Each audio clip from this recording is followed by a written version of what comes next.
It's raining tonight, so let me tell you about a place almost nobody remembers anymore. At the edge of an old mountain village stood a tiny wooden house with a warm yellow lantern hanging outside the door.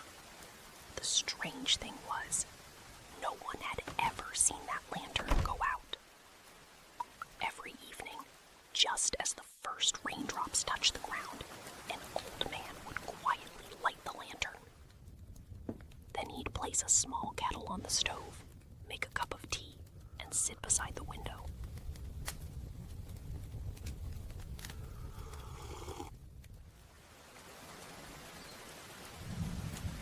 Travelers who lost their way in the fog would always notice that soft, golden light.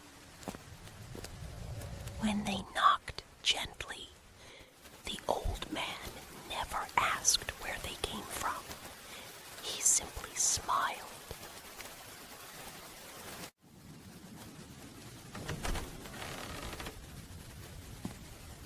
Outside, rain tapped softly against the roof. The fire crackled. The wooden floor creaked with every gentle step. Nobody spoke very much.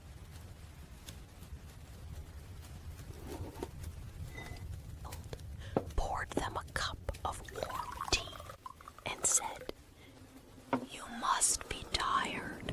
Sit by the fire for a while."